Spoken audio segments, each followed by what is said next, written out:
Hello guys, welcome to UPSC point. दोस्तों, आज के इस वीडियो में हम संविधान के आर्टिकल 32 में दिए गए सभी रिट को आसान भाषा में डिटेल से कवर करने वाले हैं।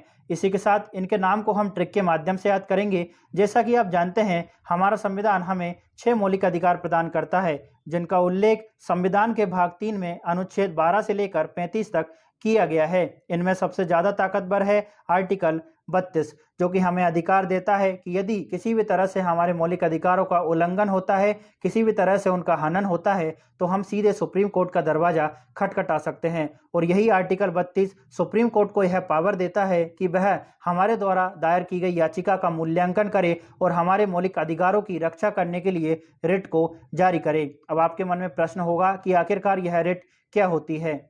तो दोस्तों, रिट एक तरह का ऑर्डर होता है जिसे सुप्रीम कोर्ट या हाई कोर्ट द्वारा हमारे मौलिक अधिकारों की रक्षा के लिए जारी किया जाता है। इसी ऑर्डर को हम डायरेक्शन, कमांड या फिर ऑफिशियल वारंट भी कह सकते हैं। यह रिट टोटल 5 प्रकार की होती है। चलिए इनके प्रकारों को देखते हैं और उन्हें याद करने का प्रयास करते हैं। दोस्तों, टोटल रिट 5 तरह की होती है। उनके नाम आपके सामने हैं।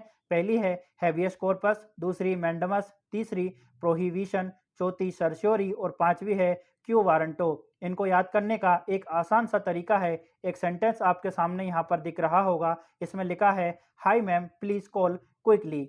Hi ma'am please call quickly, इतना सा आपको याद रखना है। तो हाई का जो एच है उससे हमारा इंडिकेट होता है हैबियस कॉर्पस। इसके बाद मैम का एम जो है उससे मैंडेमस, प्लीज का जो पी लेटर है उससे प्रोहिबिशन, कॉल का जो सी है उससे हमारा सर्श्योरी और क्विकली का जो क्यू है उससे हमारा क्यू वारंटो याद होता है। तो hi ma'am please call quickly, इतने से ही सेंटेंस से हमारे पांचों रिट आसान तरीके से याद हो सकते हैं। चलिए आगे बढ़ते हैं डिटेल की ओर। डिटेल में हम सबसे पहले देखेंगे हैबियस कॉर्पस को।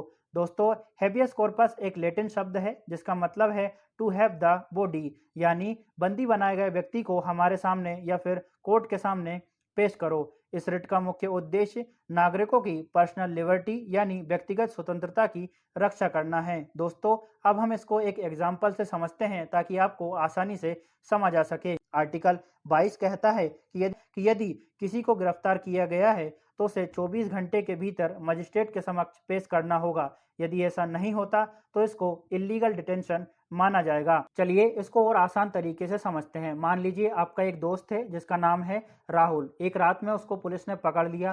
टोटल 2 दिन हो गए हैं, ना तो पुलिस कारण बता रही है, ना ही एफआईआर दिखा रही है और ना ही उसको कोर्ट में पेश कर रही है। ऐसी स्थिति में राहुल तो कोर्ट जा नहीं सकता, तो उसके बिहाफ पर उसका भाई, परिवार का कोई सदस्य या फिर उसका कोई मित्र सुप्रीम कोर्ट में जाकर हैबियस कॉर्पस रिट पिटीशन दाखिल कर सकता है। सुप्रीम कोर्ट इस पिटीशन को एक्सेप्ट करेगा, उसका मूल्यांकन करेगा। अच्छे से जांच करने के बाद यदि सुप्रीम कोर्ट पाता है कि यह पिटीशन पूरी तरह से सही है, तो सुप्रीम कोर्ट द्वारा एक रिट इशू जारी की जाती है संबंधित अथॉरिटी को और कहा जाता है कि राहुल नाम के जिस लड़के को आपने पकड़ रखा है उसे तुरंत कोर्ट के सामने पेश किया जाए। जब यह राहुल नाम का लड़का कोर्ट में पेश किया जाएगा तो वहां पर जांच होगी, बातें होगी और पुलिस यदि ठोस कारण नहीं बताती है तो कोर्ट आदेश दे सकता है कि राहुल को आपने बेवजह पकड़ कर रखा है, आप उसको तुरंत रिहा करिए। तो इस तरह से राहुल आजाद हो जाएगा। इस तरह से हमारी रिट पिटीशन काम करती है जिसका नाम है हैबियस कॉर्पस। दोस्तों, यहाँ मैं आपको एक बात और बताना चाहता हूँ। ये जो हैबियस कॉर्पस की रिट है वह न केवल सरकारी बल्कि प्राइवेट संस्थानों या फिर निजी व्यक्तियों के विरुद्ध भी जारी की जा सकती है। जैसे आपका कोई रिश्तेदार है, मकान मालिक है या फिर पड़ोसी है, उसने आपको बंदी बना लिया है, तो आर्टिकल 32 में उल्लेखित हैबियस कॉर्पस रिट का प्रयोग करके आप सीधे सुप्रीम कोर्ट में जा सकते हैं। तो आशा करता हूं कि आपको हैबियस कॉर्पस अच्छे से समझ आ गई होगी। हमने अच्छे से एग्जाम्पल देके उसे समझने का प्रयास किया है, तो इसको हम डन मार्क करते हैं। इसके बाद हम बात करेंगे मैंडेमस की। दोस्तों, मैंडेमस का अर्थ होता है हम आदेश देते